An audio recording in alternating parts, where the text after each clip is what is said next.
Hello, Naomi. Happy Women's Day. Hi, Kakoli. Happy Women's Day to you. Thank you. Thank you.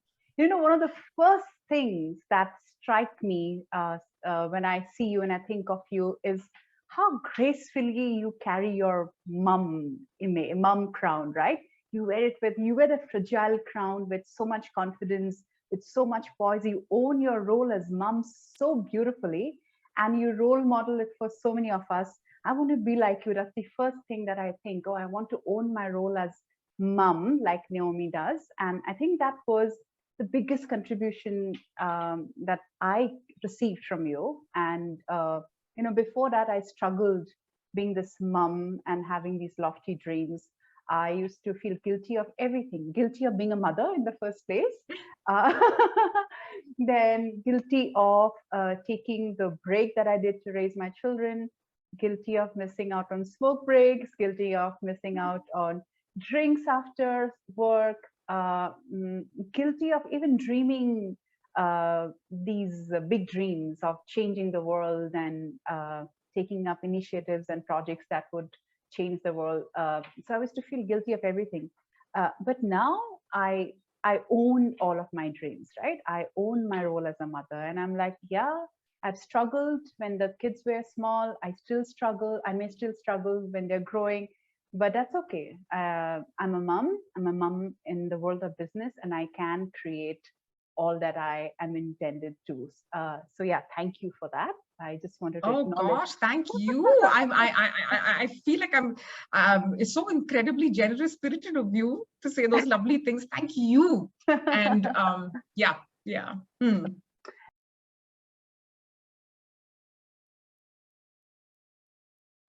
So I just wanted to introduce you to our viewers, those who are listening in. There's so many things packed into one. It's an impressive list of roles that you play, right? You are a well-being mentor, you're a speaker, facilitator, you're an author, published author. So there are all of these roles packed into one, and you're the founder of Life at Optimum. That itself, I think, for me, is breaking shackles and breaking stereotypes, because you, in a world which is gripped with fear and where goals are set out of fear, not from a space of inspiration, you talk about having operating from space of abundance and being enough, having clarity of goal and operating and really living your life at optimum.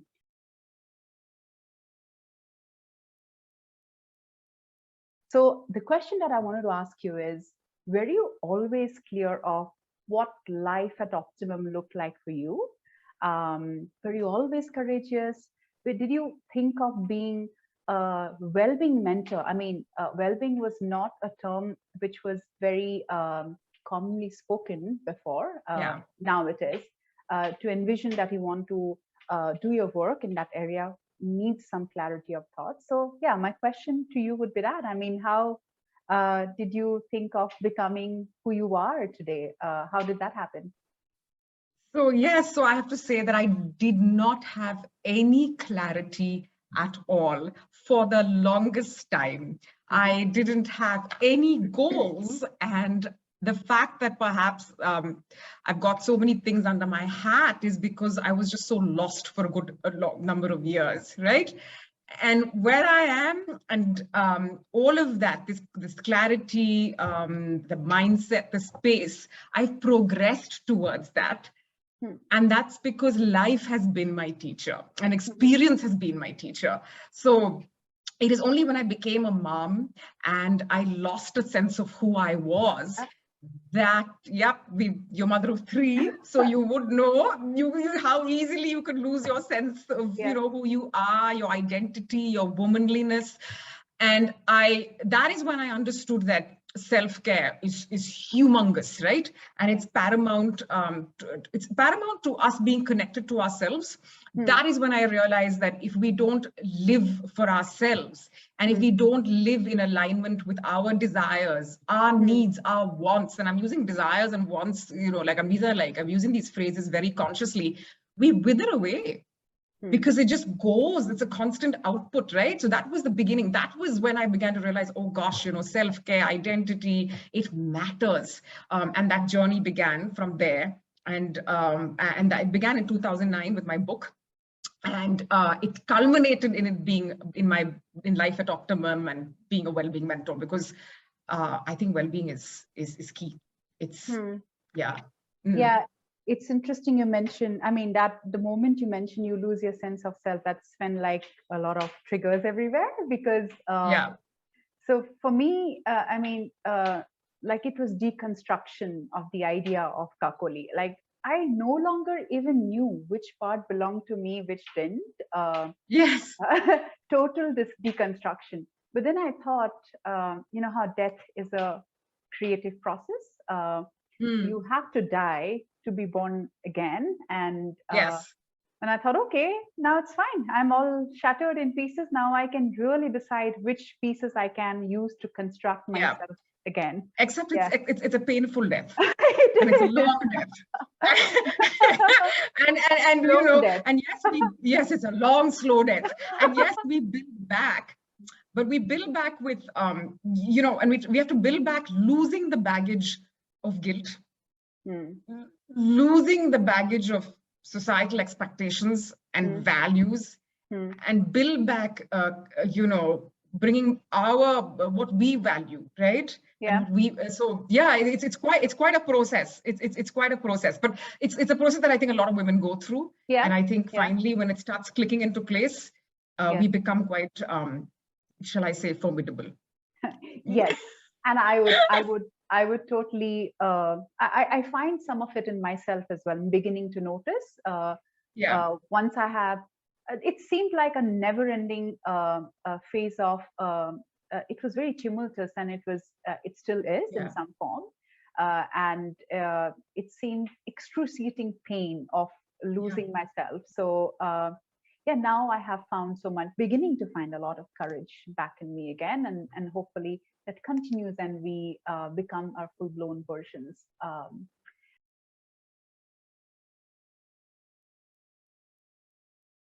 I do have one question. So you said you began your journey in 2009 with your book. I mean, how did you manage to pull off writing a book? I barely can manage to have a cup of tea on my own and find that solitude, especially I think when the children were younger. And I think at the time when you wrote the book, your children were very young. Don't exactly remember age, but they were very young. So how did you manage to pull that off?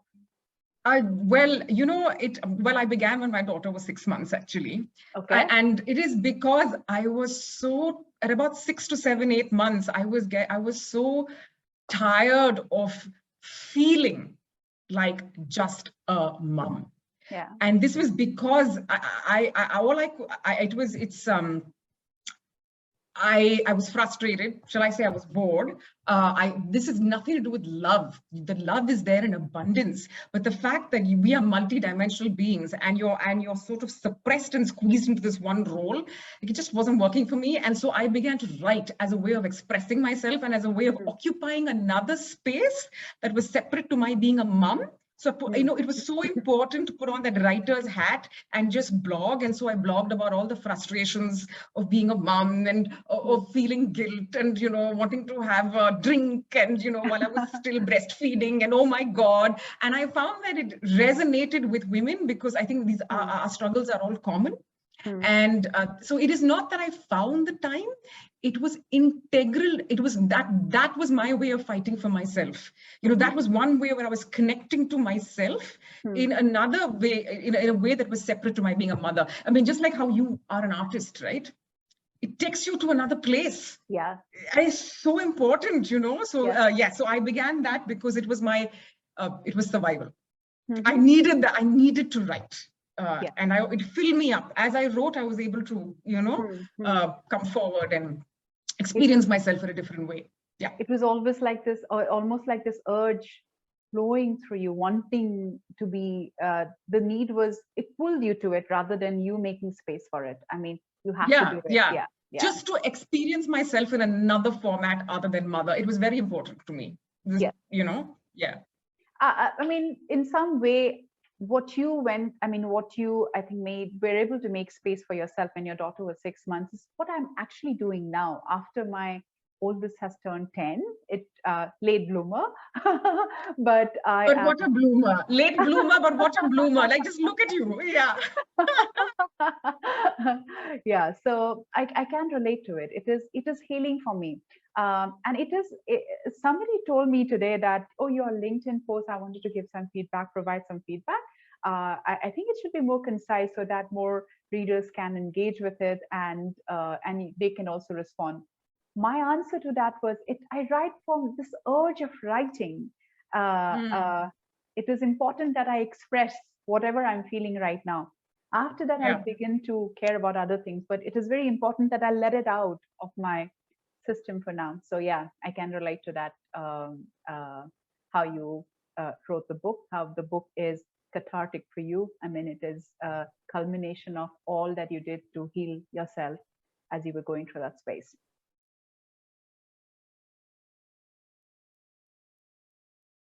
I wanted to talk a little bit about today, and give some space to the day that we are celebrating today, and specifically call out the theme of this year, which is the theme for this year's Women's Day is gender equality for a sustainable tomorrow. And Yeah.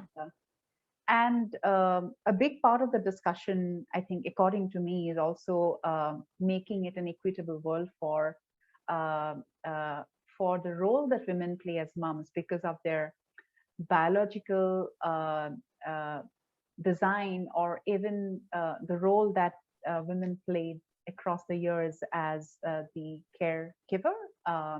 And Yeah, I just wanted to acknowledge that a big part of that equitable conversation is also about making it an equitable world for moms. But specifically, I think I wanted to talk about uh, how women's leadership is critical in the times of crisis, whether it's the crisis of climate crisis, or whether it is crisis because crumbling of old ways of doing and embracing new ways of being, right? And I know that you have an offering this Women's Day, which is you talk about women and who they become on the face of adversity, right? So Yes. Yes. tell us more about it. Well, adversity brings us face to face with who we are, right? And women, we all face adversity, right? We've just gone through a pandemic. So the whole world has gone through so many challenges just around that. But women, I think, navigate this in a particularly unique fashion, on multiple fronts, on professional fronts, on career fronts, on baby blues, on so many things, on the guilt front, all of that. And what I find that with women is that we put purpose and we put meaning up front when we are dealing with adversity. Okay, whether it's single women really stepping up to take care of their children because that's the meaning in their lives, and undergoing grueling work or retraining themselves in a whole new way and extending themselves in ways that are unimaginable because the meaning is the children, right? So and I find that women, when you put purpose, you put meaning, and you really step up to the requirements of the challenge, and in the process discover like unbelievable strength within ourselves. That's one part of it. And I'd love to, you're a single mom, you're to 3 boys. I mean, for me, that's just inspirational, right? Inspirational. So, you hinge everything that you do around the meaning that your boys bring to your life, and all that you build yourself up to responding to those needs, right? That meaning shapes how you respond to adversity. And women have an ability to do this. For me, yes, the world is in so much crisis right now. There's climate crisis, there's Ukraine, but I have children and I cannot lose hope. I feel the need of the hour in a world where intolerance is rampant is to raise humanists with empathy, compassion in them towards other people as well as the planet. So that's my response to adversity, and it's revolving around meaning and purpose. The meaning of my children, the purpose of our lives, and so I feel women are women are very, very unique in their response to adversity, because it's driven by meaning. And then we extrapolate that to the larger picture.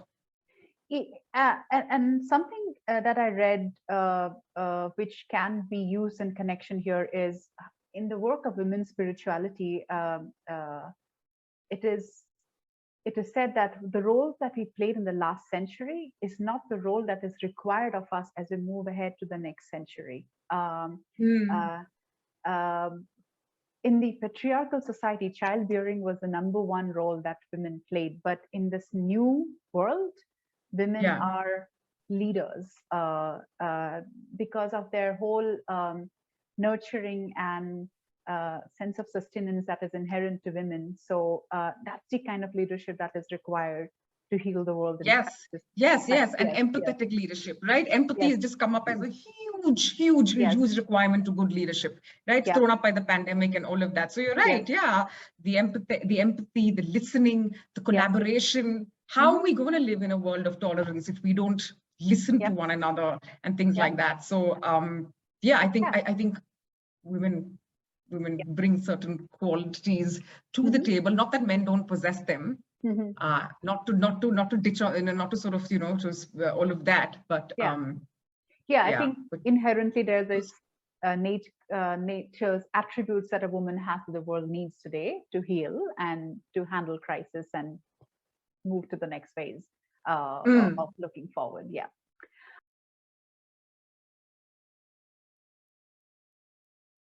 On that note, I wanted to check in with you. We have a list of achievements and that I would love to feel proud of.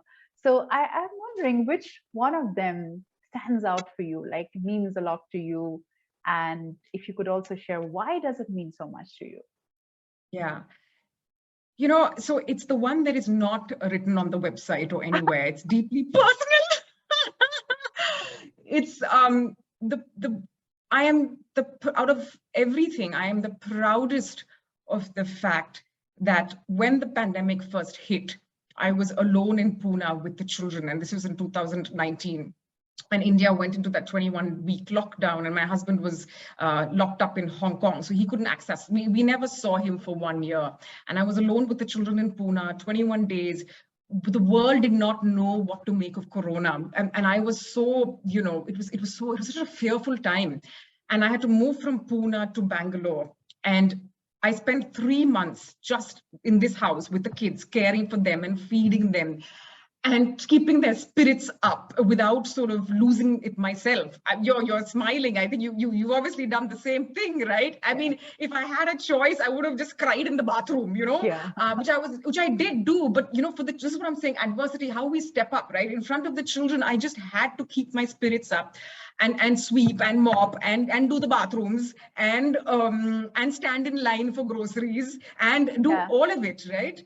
And then face my own fears of being trapped, of feeling claustrophobic and all of that, keep my spirits up. And then I kind of brought them by myself to Bangalore, and we moved into an empty house that had nothing but beds and a refrigerator and AquaGuard water, because I had to make the move from Bangalore to Pune, from Pune to Bangalore. It was already in the cards. And when I finally put them in that house and I shut the door, and I couldn't relax because I knew the next task in front of me was big basket, because we were in an empty house. There was a fridge and there was AquaGuard. That was about it. And I did all of that. And what that whole experience did for me was to show me that I have immeasurable strength, because I just, the strength just came, and there was no option but for the strength to come, because you just had to have it.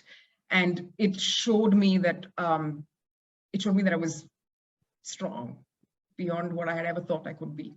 And that strength continues with me today.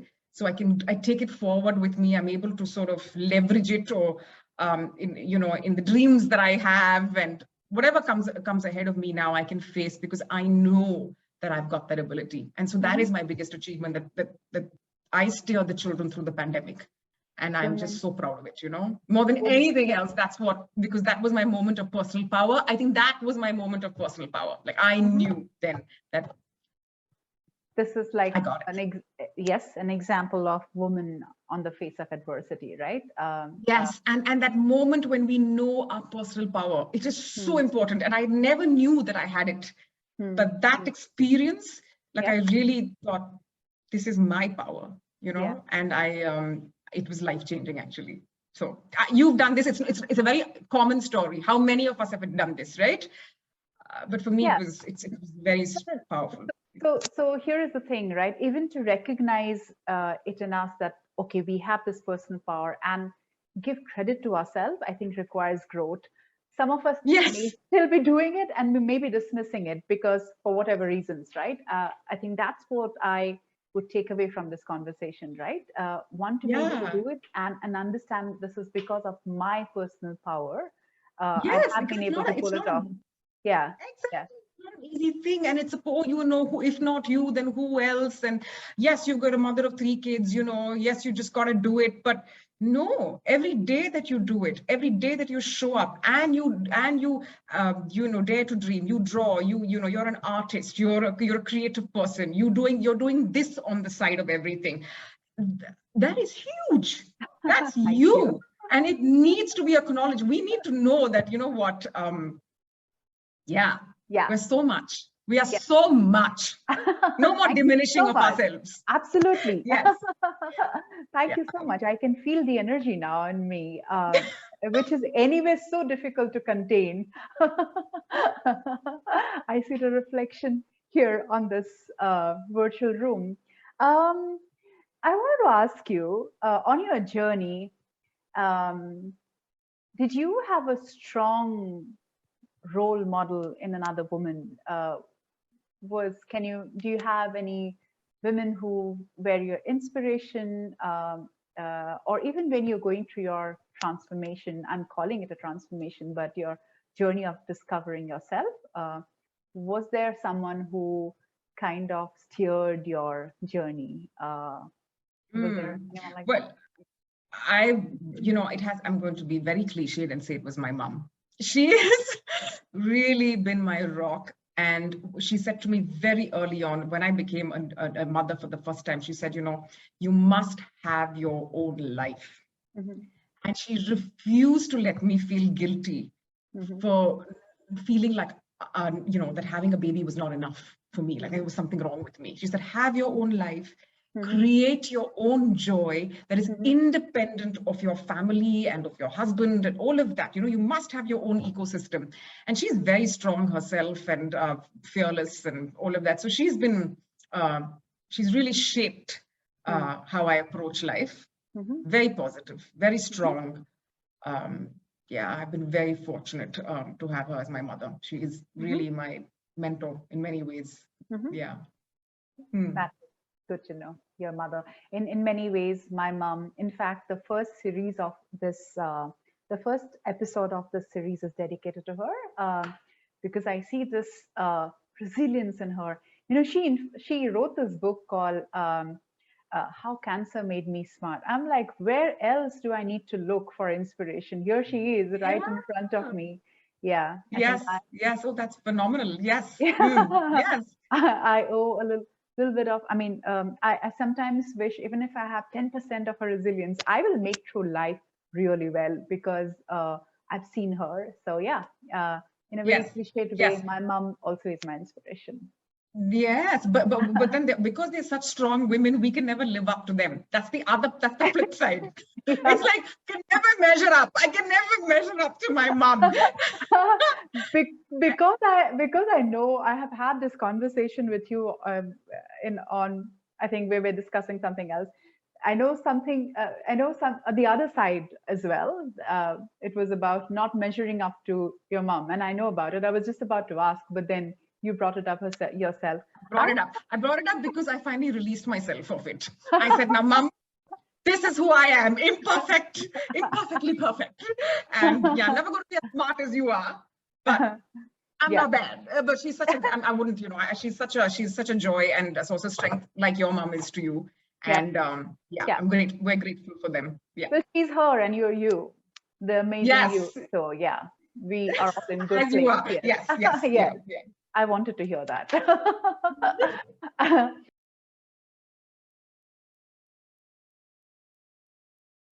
if you were to speak to your younger self, right? Yes. What would be your advice to her?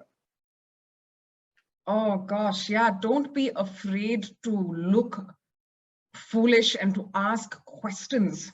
Mm-hmm. I was so, when I was as a young career woman or whatever, I was so scared of not knowing, of of asking a question, because that would show I didn't know and they would think I was Yeah. incompetent. I was Yes. terrified of this, and it got me into so much trouble, and so much heartburn for no reason. And I remember that when I was working with Saatchi and Saatchi Direct, and I was given Toyota as a client. It was a Mm. huge client, and I was pretty young. I was 24 or something. I mean, not lots of 24-year-olds can handle Toyota, but I was a 24-year-old who couldn't handle Toyota. And what I should have said was, this is too big a client for me, and I Mm. would like some help with it. I'd Mm. like some guidance, right? I should have said, but no. I didn't want to look like I have to present this very confident persona. So I said, I'll wing it. And in the end, I just botched the whole job. I didn't do a good job of it. I botched it. It had to be given to someone else, and I left the company, by the way. I said, thank you very much. So, I would say, it's okay. Ask for help. It's okay. You learn as you go, and you're not expected to know everything at that stage. Yeah. Mhm. Now, as a 42-year-old, I ask questions. Yeah. I'm not afraid to show the gaps, Mm. because I'm functioning from a better place. Mhm. So I would say, ask. Don't be afraid to ask. You don't have to know everything. You're not expected to know everything. Yeah, Yeah. you're not expected to know all answers at any phase and stage of your life. I mean, whether you're Yes. 24 or 42, you can always ask questions. And in Yes. fact, Yes. you mentioned that now you're operating from a different space, and I forgot to ask you this earlier. This acknowledgement of operating from space of being enough. Hmm. Is this intentional work that you did on yourself, or Hmm. or were you tuned like this before? No, I wasn't cute like this. I mean, yes, personally I've been fine, but professionally, because the road's been so much Yeah. like a maze, and Mm. because I was, I didn't have the HR background, I didn't have the L&D degree, I didn't have the coach certification, all of that, so all of these things were really sort of playing on my mind and things like that. And so it's come with a lot of work. It's very intentional. And it finally came when last year was a pivotal moment for me. Hmm. And I was really, I almost broke last year for various reasons. And I turned to a life coach, Hmm. because you do need to get help when you're Hmm. lost sometimes, or when you're breaking. And I Hmm. have to thank my husband for it, because he said, you've got to meet this woman and, Hmm. to have a conversation with her, and let's, do it. Hmm. So I thank my husband for setting that up for me. Hmm. And I met this life coach, and she spoke to me for a bit. And I was very emotional, and things were not working out. I was not able to get my, I was failing. I was lost. I was just tired, I think, of trying so hard for so long, and nothing was turning my way. And then she just said to me, my God, she said, you're chasing success. You're running after every flower. You're like a bee that's flapping after every flower. And she said, just stand still. Just stand still. Stand still. And she said, why do you feel you're not enough? Hmm. You are enough. And I don't know, I think it was maybe the timing of it. I just needed to hear it. Sometimes it's a moment has to be right. And I just, it never occurred to me that I thought I was not enough. And when Hmm. she said, why do you feel you're not enough? Is the first time I said, oh my God, I feel like I'm not enough. And I'm operating from this place of lack, which is clouding everything I do, which is why the agitation.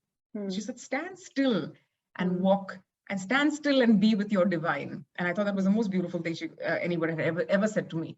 And so I spent maybe just a month.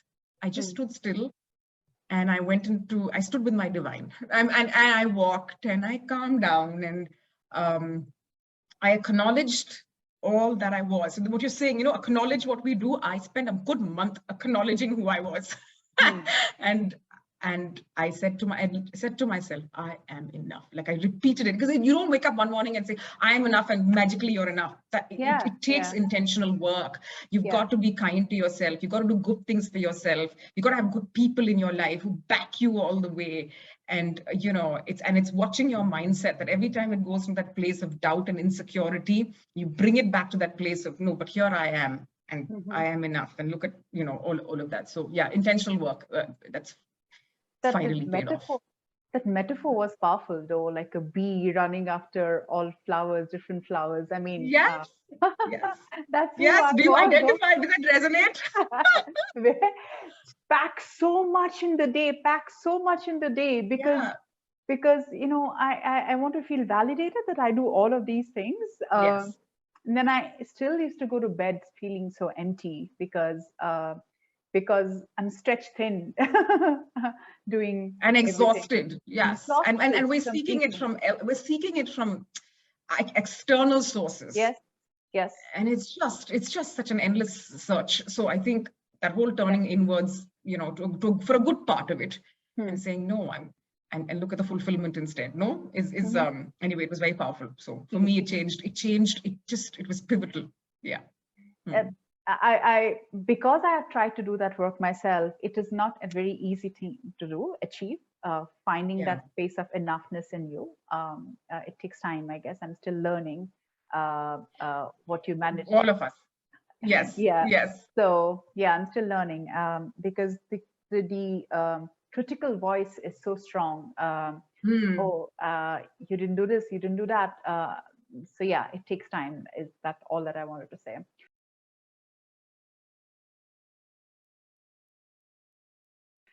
My next question to you would have been, what is your advice to other women? I've already heard a few. I'm just going to recap those. Hmm. One that I heard is ask questions. Right? Do not be afraid to ask questions. I think the other one is um, find that validation within. Hmm. Uh, Let's find see your ourselves. yes, Yeah. yeah, find that enoughness within and not look for validation from external validation. That is one. uh, and did you have anything else that you wanted to offer to Yes. women? Yeah. Yes. Yes. Let's do it to our timeline and no one else's. Hmm. This is our journey, Hmm. and it's a beautiful journey. And you know what? If it takes till 75, let it take till 75. Hmm. But let's do it to our timeline. Hmm. We're raising children, we're getting lost, we're finding ourselves, we're picking up the pieces, as you so beautifully said. We have to discard guilt. We have to Yes. discard self-limiting beliefs. We Hmm. have to, breaking the shackles of society and how Hmm. society wants you to behave, and choosing yourself, choosing ourself, and being and not listening to these tags of selfish or whatever. Is hard work. Yeah, Doesn't it happen. is. So It is. let's just do it to our timeline, Hmm. whatever that means for us. Yes, that's That's wonderful. That's wonderful yeah. to hear. It's just do it to our timelines, something that I must remind myself as well every day. Yes, yes, Thank we you. must. Every time I get agitated, I'm like, it's my timeline, my Mhm. journey. I'll get there. Mhm. But we're on track. That's enough. Yeah. Awesome. Yeah. um, so I've learned a few terms from you, which I thought were Mm, so beautiful. Sawano, is that yeah. how you pronounce it? I see you. Yes. Yeah. Yes. Zulu for ICU. Yes. Okay. That is one of the most beautiful things that I've heard. I see you. I use it when I am with the children now. So How lovely. How yes. beautiful.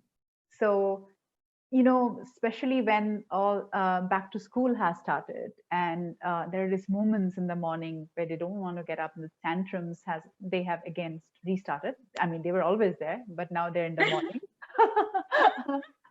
So I think in moments like that, I use that term quite a lot. I see your discomfort, but this is Mm, acknowledge it. So that's how I use it. And the other one that I have learned from is onwards, mm, right? That we mm, may have diversions, we may be moving in spirals, but the moment we realize that from that point onwards, let's keep moving onwards. mm, Right?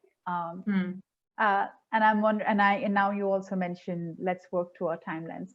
I'm just wondering, on your vision board, on Naomi's vision board, Mm. what is that her favorite quote which inspires her?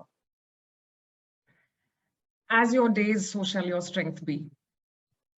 is one that I used a lot, and I use every time I face adversity. And all those horrifying dark days of the pandemic where I was really, well, I was struggling, I just repeated this like a prayer. As your days, so shall your strength be. And the strength comes, you know, the strength comes from somewhere.